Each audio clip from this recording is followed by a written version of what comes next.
네, 오늘 말씀은 쉽게 이해하기 좀 어려운 부분이 있습니다. 제가 다른 목사님들 설교를 많이 들어보고 또 책을 보아도 의견이 공통된 의견들이 별로 없습니다. 하나님께서 저에게 주신 은혜대로 함께 나누고자 합니다. 오늘 본문이 어려운 이유가 하나님의 사람이 늙은 선지자의 말에 속아서 결국은 죽음을 당하게 되기 때문입니다. 이게 무슨 해괴한 일인가 이런 생각이 들게 됩니다. 뭐 크게 두 가지 질문을 좀 해보자면 이 늙은 선지자는 도대체 무슨 의도로 하나님의 사람을 속였는가? 악한 의도가 있었는가? 선한 의도였는가? 그는 선한 사람이었는가? 아니면 악한 사람인가? 이게 분간이 잘 안 됩니다. 그의 거짓 때문에 결국 하나님의 사람이 징계를 받아 죽게 되기 때문입니다. 그리고 둘째로 하나님의 사람은 도대체 무슨 죄가 있는가? 하나님의 명령대로 여로보암에게 가서 목숨을 걸고 심판을 예언했고 또 하나님의 뜻을 따르기 위해 속아서 늙은 선지자를 따랐을 뿐인데 그는 하나님의 징계를 받았고 죽었기 때문입니다. 먼저 늙은 선지자에 대해서 우리가 이야기해 보아야 됩니다. 그는 과연 선지자가 맞을까요? 그는 선지자가 맞습니다. 베델의 한 늙은 선지자라고 기술되어 있기 때문입니다. 분명히 선지자였습니다. 그런데 하나님의 사람이 유다로부터 와서 남쪽 나라 유다로부터 와서 북쪽 나라 왕인 여로보암에게 심판을 선언했습니다. 북이스라엘에도 분명히 선지자가 있었는데 하나님은 왜 유다로부터 사람을 불러 이스라엘까지 오게 했을까요? 그것은 북이스라엘에는 참된 선지자가 없었기 때문입니다. 이 늙은 선지자에게 하나님의 말씀이 임하지 않은 것은 그가 이미 자격을 상실했기 때문입니다. 나이가 너무 많아서 하나님께서 쓸 수 없었던 것은 아닙니다. 사무엘은 늙어 죽을 때까지 하나님 앞에 쓰임받았던 사람입니다. 이 늙은 선지자는 비록 선지자였지만 북이스라엘에서 일어나는 모든 배도의 일에 대해서 구경만 하고 있었습니다. 이미 북이스라엘의 모든 제사장이 여로보암의 배도에 가담할 수 없어서 남유다로 추방되었고 다 내려간 상태입니다. 선지자의 역할은 이러한 배도의 사건에 대해서 책망하고 회개를 촉구하는 것입니다. 이 늙은 선지자는 배도에 대해서 적극적으로 가담하지는 않았는지 모르지만 적어도 그는 무관심했거나 알고도 구경만 했습니다. 마치 짖지 못하는 개처럼 그는 사명을 감당하지 않았고 선지자로서 무책임한 사람이었습니다. 그는 이미 하나님께서 사용하실 수 없는 선지자였던 것입니다. 이미 선지자로서의 자격을 잃어버린 사람이었습니다. 그런데 이 늙은 선지자가 하나님의 사람을 속인 것은 처음부터 악한 의도로 하나님의 사람에게 거짓말을 했던 것은 아닌 것 같습니다. 그는 하나님의 사람이 죽었을 때 슬피 울며 장사를 지냈고 또 자기가 죽거든 그의 묘실에 자기도 장사해달라고 아들들에게 부탁하는 모습을 보였습니다. 그러므로 그가 처음부터 가졌던 의도는 처음부터 악한 의도가 있었던 것이고 그리고 이 하나님의 사람을 해할 의도로 그런 일들을 도모했던 것은 아닌 것으로 보입니다. 그는 선지자였지만 선지자 노릇을 못하는 자신을 보면서 오랫동안 자신의 무능함을 한탄하며 살았을지도 모릅니다. 그런데 그가 오랜만에 하나님의 말씀을 담대히 전하는 참 선지자를 만나게 된 것입니다. 진짜 선지자가 여로보암에게 왔고 그가 담대하게 하나님의 말씀을 전하는 모습을 보면서 그런 소식을 접하면서 같은 선지자로서 반갑기도 하고 또 명색이 자기는 선배 선지자인데 자기가 못하는 일을 후배인 하나님의 사람이 했으니 같은 선지자로서 정말 뭔가 격려도 해주고 싶고 칭찬도 해주고 싶고 그런 마음이 들었을 것입니다. 그래서 하나님의 사람을 초대해서 떡과 물을 대접하고 그를 격려해주고 위로해주고 싶었던 마음이 들었을 것입니다. 여기까지는 문제가 전혀 없어 보입니다. 그런데 이 늙은 선지자의 제안을 들은 하나님의 사람은 한사코 거부했습니다. 내가 들은 하나님의 말씀은 그렇지 않다는 것입니다. 하나님께서는 분명히 나에게 떡도 먹지 말고 물도 마시지 말고 바로 가라고 하나님께서 말씀하셨다는 것입니다. 그는 분명하게 하나님의 주의사항을 직접 들었고 늙은 선지자에게도 그 메시지를 전달했습니다. 그런데 문제는 여기서부터 시작됩니다. 이 늙은 선지자가 오버액션을 시작하는 겁니다. 의도는 좋았는지 모르지만 강직한 하나님의 사람이 한사코 자기의 제안을 거부하자 하나님의 주의사항 따위가 그렇게 중요하겠는가 생각하면서 늙은 선지자가 오버액션을 하는 것입니다. 그렇다고 자기가 설득해서 될 일도 아닌 것 같고 급기야는 하나님의 사람을 접대하겠다는 그 지나친 열성 때문에 두 가지 말을 하게 됩니다. 첫 번째는 나도 그대와 같은 선지자라 하는 말입니다. 둘째는 천사가 여호와의 말씀으로 내게 말하였다 하고 거짓말을 해버리고 만 것입니다. 여기에 늙은 선지자의 타락한 영성이 여지없이 나타나게 됩니다. 타락한 정도가 아니라 완전히 사탄적이라고 해야 할 것입니다.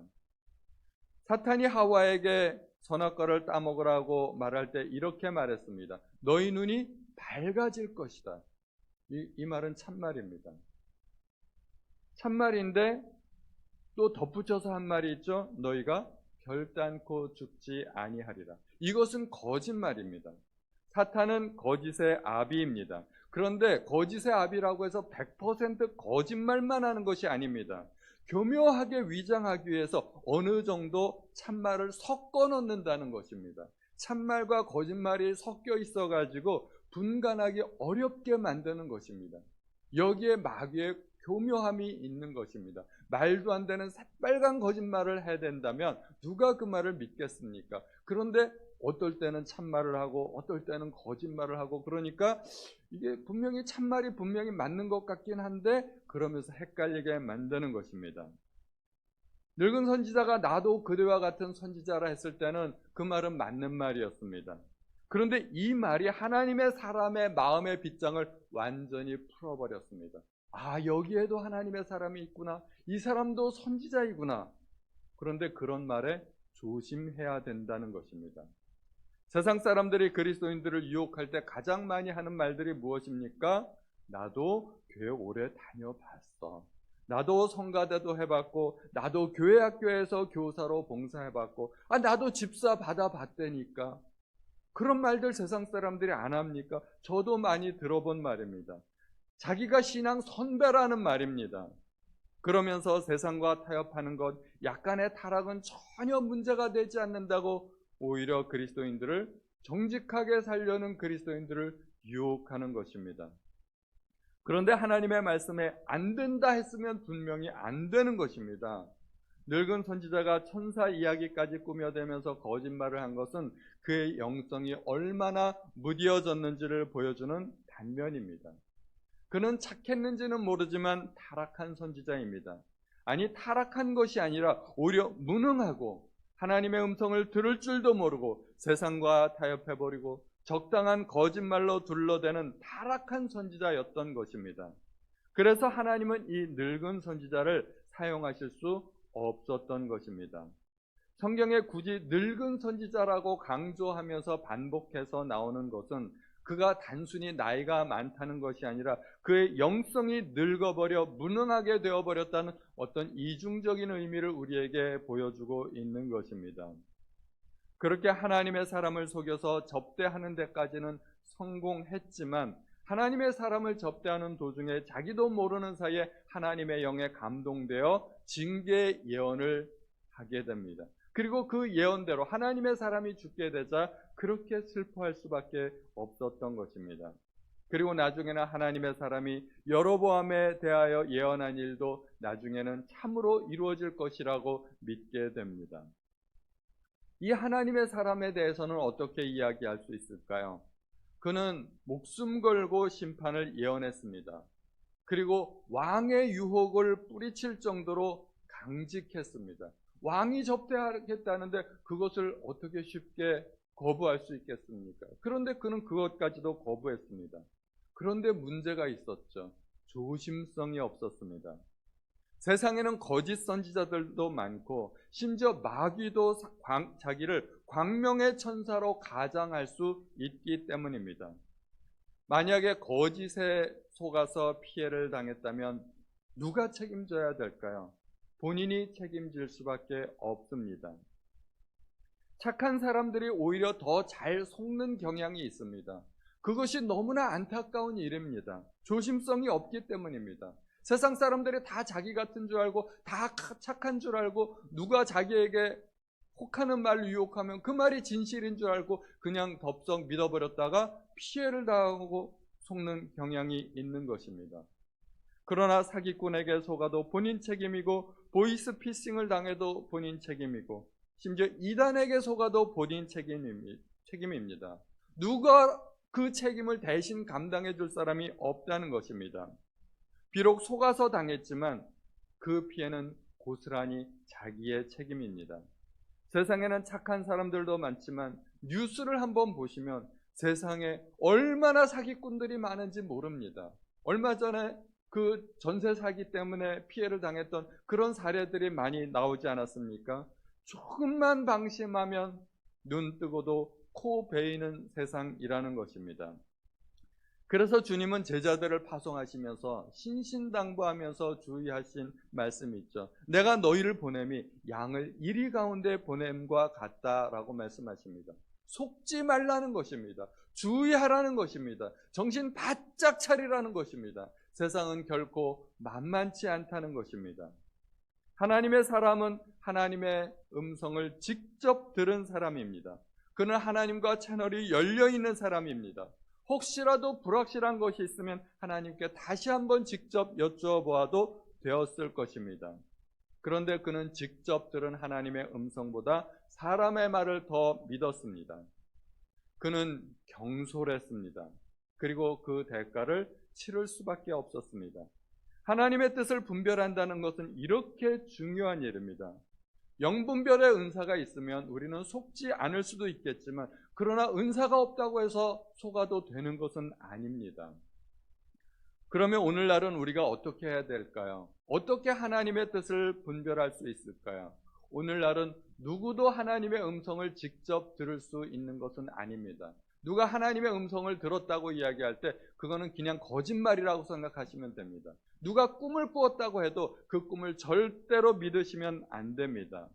그러면 성령께서 우리에게 감동을 주시지 않을까요? 물론 성령께서 우리에게 역사하시고 감동을 주십니다. 그리고 하나님의 뜻을 알려주십니다. 그런데 우리가 주의해야 될 것이 있습니다. 100% 성령께 감동된 사람은 아무도 없다는 것입니다. 성령의 감동이 있기는 하지만 성령의 감동은 각 사람의 개인의 인격과 성격과 또 성장 배경과 경험과 학습 내용과 섞여서 나타나기 마련입니다. 그래서 여러 사람이 모여서 회의를 해도 각 사람이 하나님의 사람이고 하나님의 성령에 감동되었고 성령 충만하다 하더라도 모두가 의견이 다를 수밖에 없는 것입니다. 성령께서는 각 사람의 인격과 경험에 따라서 역사하십니다. 초대교회에서 하나님께서 바울과 바나바를 선택해서 선교사로 보내신 것은 하나님의 뜻이었습니다. 그런데 2차 전도 여행에서 마가를 데리고 가느냐 마느냐에 따라서 바나바와 바울이 의견이 달랐습니다. 결국 심히 다투고 두 사람은 서로 헤어지고 말았습니다. 초대교회 거목인 두 사람입니다. 두 사람이 의견 충돌로 심하게 다투고 갈라서게 되었는데 한 성령께서 다르게 역사하셨을까요? 그럴 리는 없을 것입니다.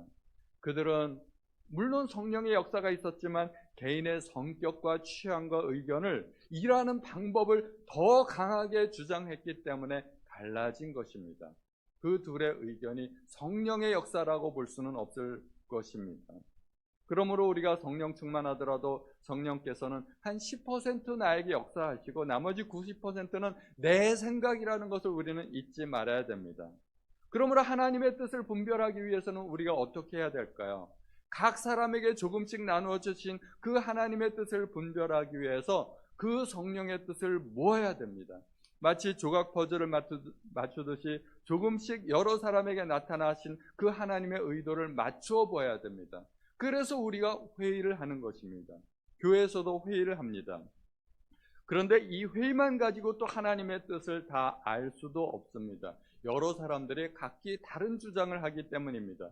그래서 어떻게 해야 될까요? 하나님의 뜻이 아닌 내 생각과 내 의견을 버리기 위해서 계속해서 기도하고 하나님의 뜻이 무엇인지 하나님께서 가르쳐 달라고 하나님 앞에 간구해야 됩니다. 그래서 예전에 제가 하와이 열방대학의 대표로 계신 목사님께서 제가 다니던 교회 오셔서 강의를 해주셨는데 그 학교에서는 어떻게 하는가 방법을 알려주셨습니다. 예를 들어서 10명이 모여서 회의를 하면 그 10명 다 교수님들이고 하나님의 사람들이고 목사님들이고 하나님께 헌신된 사람들이고, 그런데 의견이 다 다르다는 것입니다. 처음에 모여서 회의를 하고 의견들이 여러 가지가 나오면 또 기도를 합니다. 기도하고 정말 내 뜻이 하나님의 뜻이 맞는가, 하나님께서 나에게 이렇게 말씀하셨는가, 내 생각과 내 인격은 없는가, 그리고 분별해내는 작업을 합니다. 기도는 내 생각을 포기하는 과정입니다. 예수님께서는 겟세마네 동산에서 기도하실 때 예수님도 소원이 있었고 하나님 앞에 열망이 있었지만 기도하시는 가운데 자기의 모든 소원을 내려놓고 오직 하나님의 뜻을 따르기로만 결정하게 됩니다. 우리가 내 뜻을 버리기 위해서는 하나님 앞에 기도해야 됩니다. 그래서 처음에 10개였던 하나님의 사람들의 그 의견들이 기도하고 나서 한 7, 8개로 줄어들게 됩니다. 그리고 의견들을 나누고 이것은 내 생각인 것 같습니다. 포기하는 사람들이 나타나고 또 기도합니다. 또 기도하면 의견이 5개로 줄어듭니다. 또 의견을 나누고 또 기도합니다. 그러면 의견이 3개로 줄어들고 그들은 또 기도합니다. 또 기도하고 나서 결국은 최종적인 하나의 의견을 모은다고 합니다. 그렇게 해서 그들은 하나님의 의견을 발견한다고 합니다. 회의도 하고 기도도 하고 내 생각을 버리게 되는 것입니다. 이것은 하와이 열방대학에서 하나님의 뜻을 분별하는 하나의 방법으로 사용되는 과정이라고 합니다. 대단히 좋은 방법이라고 생각이 됩니다. 비록 시간이 많이 걸리고 어렵고 오래 걸리는 그런 과정이지만 훌륭한 방법이라고 생각이 됩니다. 우리가 주의해야 될 것은 나의 순수한 양심과 열정을 믿어서는 안 된다는 것입니다. 내 속에 하나님을 위한 열정이 있고 또 하나님을 위한 순수한 마음이 있다고 해서, 그렇다고 해서 내가 가진 그 뜻이 모두 다 하나님의 뜻은 아니라는 것입니다. 나를 가장 많이 속이는 것은 놀랍게도 나 자신입니다. 내가 나를 속이는데 그걸 나는 모른다는 것입니다. 예수님께서 십자가의 고난을 말씀하셨을 때 베드로가 적극적으로 항변하며 나섰습니다. 그 열정은 순수한 것이었고 주님을 사랑하는 마음에서 나온 것이었습니다. 그러나 그 속에 사탄이 역사하고 있었던 것을 그 자신이 꿈엔들 알았겠습니까? 오직 예수님만이 아셨을 뿐입니다. 가끔 간증 같은 것을 들어보면 하나님께서 나에게 이렇게 말씀하셨다는 표현을 듣게 됩니다. 그리고 저도 그런 표현을 사용한 적이 있습니다. 그런데 그것은 귀에 들리는 하나님의 음성을 직접 들었다는 말이 아닙니다. 성령께서 내 마음속에 하나님의 뜻을 보여주었다는 것입니다. 그런데 우리가 하나님의 뜻을 보여주셨다는 말을 들을 때, 그리고 하나님께서도 나에게 뜻을 보여주실 때 우리가 1차적으로 생각해야 될 것이 있습니다. 기본적인 하나님의 성품을 벗어나는 의견을 하나님께서 우리에게 알려주시지 않는다는 것입니다. 그러므로 우리는 하나님의 기본적인 성품이 무엇인지를 알아야 됩니다. 예를 들어 하나님은 공동체의 질서를 깨뜨리는 일을 하지 않으십니다. 하나님은 질서의 하나님이시기 때문입니다. 하나님은 다른 사람에게 해를 끼치는 일을 명하지 않으십니다. 하나님은 사랑의 하나님이십니다. 이런 것들을 잘 모르면 마귀의 음성을 듣고도 하나님의 음성이라고 착각할 수도 있다는 것입니다. 제가 예전에 어떤 책을 읽었는데 빌리그램인가 무디인가는 잘 기억이 나지 않지만 미국의 어느 유명한 부흥사 목사님이 교회에서 저녁 예배를 준비하려고 설교 원고를 보고 있는데 누군가 사무실 노크를 두드렸습니다. 그리고 그가 하는 말이, 하나님께서 나에게 말씀하셨는데 오늘 저녁 이 교회에서 하나님의 말씀을 전하라고, 설교하라고 하나님께서 나에게 말씀하셨습니다. 그렇게 갑자기 황당한 말을 하는 겁니다. 그 부흥사 목사님은 어떻게 말씀하셨을까요? 그런데 하나님은 나에게 그런 말씀을 주시지 않았습니다 라면서 딱 잘라 거절했다는 것입니다. 그 말이 맞는 말입니다. 하나님께서 정말 그런 뜻이 계셨다면 봉사 목사님께 먼저 그 뜻을 보여주시지 않았겠습니까? 미국에서 영아 살해 혐의로 체포된 한 여성이 있었습니다. 그 여인은 자기 아이를 칼로 찔러 죽였는데 하나님께서 자기에게 아이를 바치라고 명령했다는 것입니다. 이 여인이 들은 것이 정말 하나님의 음성이었겠습니까? 사탄의 음성을 듣고도 하나님의 음성이라고 착각했던 것입니다. 이렇게 하나님께서는 공동체의 질서를 해치지 않습니다. 그리고 남들에게 해를 끼치는 명령을 절대로 주실 리가 없는 것입니다. 그러므로 우리는 하나님의 뜻을 분별하기 위해서 하나님의 성품을 잘 알아야 합니다. 하나님의 성품을 잘 알기 위해서 우리는 성경을 공부해야 됩니다. 성경을 많이 알고 기도를 많이 하는 사람이 기본적으로 하나님의 뜻에 더 가깝다고 우리가 생각할 수 있을 것입니다. 그리고 무엇보다도 독단에 빠지지 않기 위해 다른 사람들의 의견을 잘 들어보아야 됩니다. 여러 사람들의 의견을 참고해야 됩니다. 내가 모르는 하나님의 뜻이 다른 사람들을 통해서 나타날 수 있기 때문입니다. 하나님께서 나에게만 성령의 감동을 주신다고 생각하는 것은 절대적으로 교만입니다. 그래서 우리는 책도 많이 읽고 대화를 많이 하고 여러 사람들의 의견을 취합해서 또 내 생각도 내가 고집하지 않음으로써 독단을 피할 수가 있습니다. 하나님의 뜻을 분별하는데 치명적인 약점은 고집입니다. 고집센 사람은 하나님도 다룰 수가 없습니다. 심지어 성경을 읽어도 자기에게 유리한 부분만 읽고 아전인수격으로 해석하기 마련입니다. 그리고 기도를 해도 기도를 통해 오히려 고집이 더 강화되는 경향이 있습니다. 교회가 두 쪽 났을 때 한쪽에서만 기도하나요? 이쪽도 기도하고 저쪽도 기도하고 밤을 새워서 철야기도 하고 금식기도 하고 그런다고 해서 교회가 다시 합해지지 않는 경우가 많습니다. 그래도 갈라질 교회는 결국은 갈라지게 됩니다. 그래서 고집센 사람들에게는 성경과 기도가 오히려 장애물이 될 수도 있다는 것입니다. 일반적으로 교회에서 가장 고집센 사람이 누구일까요? 교회에서 가장 그 교회에 해를 끼칠 가능성이 많은 사람, 그 사람이 통계적으로 보니까 놀랍게도 담임 목사입니다. 제가 국민일보 기사를 보니까 교회에서 일어나는 문제들의 4분의 3이 담임 목사 때문에 일어났답니다. 이게 저에게는 참 큰 갈등이에요. 그럼 나는 어떻게 해야 되는가? 내가 교회에서 해를 끼치지 않으려면 내가 사임해야 되나? 그럼 나 대신에 다른 사람이 와서 그가 나 대신 교회에서 문제를 일으켜 줄 텐데 또 그것도 바람직하지 않고 이게 참 어려운 문제입니다. 아마 지위가 그를 그렇게 만드는 것이 아닐까 생각이 됩니다. 그러므로 성경을 많이 안다고 해서 기도를 많이 한다고 해서 그것도 절대적인 기준이 될 수 없다는 것입니다.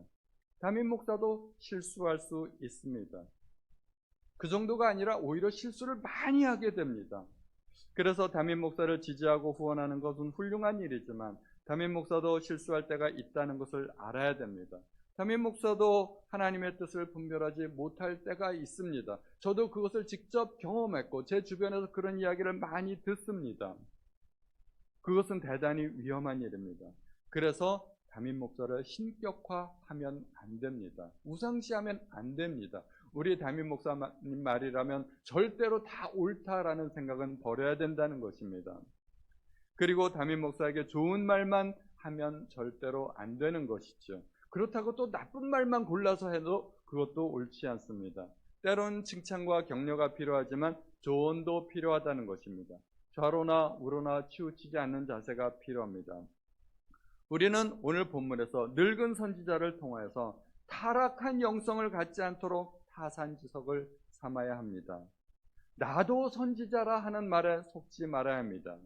우리는 나도 집사인데, 나도 권사인데, 나도 장로인데 그렇게 스스로를 속이지 말아야 된다는 것입니다. 저 역시 마찬가지입니다. 내가 적어도 목사인데 하는 말로 스스로 속이지 말아야 됩니다. 그 말이 사실이라 할지라도 직분이 영성을 보장하는 것은 아니기 때문입니다. 우리는 이 하나님의 사람을 통하여서 하나님의 뜻을 분별하는 일에 더욱더 조심하는 것을 배워야 하겠습니다. 사탄의 유혹에, 세상의 유혹에 속지 말아야 됩니다. 특별히 나 자신에게 속지 말아야 됩니다. 하나님을 위한다는 그 열심에 속지 말고 이 정도는 죄가 아니라는 유혹에 속지 말아야 됩니다. 사탄은 광명의 천사로 위장하고 다가오지 시커먼 옷 입고 다가오는 경우가 우리에게 절대로 없다는 것입니다. 마지막으로 주님께서 우리에게 주신 그 한마디가 저에게는 참 지혜의 말씀이라고 생각이 됩니다. 너희는 세상 가운데서 비둘기같이 순결하고 뱀같이 지혜로우라 하는 것입니다. 우리는 두 가지를 다 갖추어야 됩니다. 이 늙은 선지자는 뱀같이 영악했는지는 모르지만 비둘기 같은 순결함을 잃어버렸습니다. 그리고 하나님의 사람은 비둘기같이 순결했는지는 모르지만 뱀 같은 지혜가 없었습니다. 우리는 두 가지를 다 갖추어야 됩니다. 그래서 우리는 늙은 선지자와 같이 타락한 영성에 조심해야 되고 하나님의 사람과 같은 어리석은 순진함에 또 조심해야 될 것입니다. 우리가 이 시간에 기도할 때 하나님 앞에 두 가지를 다 갖추게 해달라고, 순결함과 지혜를 달라고, 속지 말게 해달라고, 세상에 속지 말고 나 스스로에게 속지 말게 해달라고 하나님 앞에 기도하는 시간이 되었으면 좋겠습니다.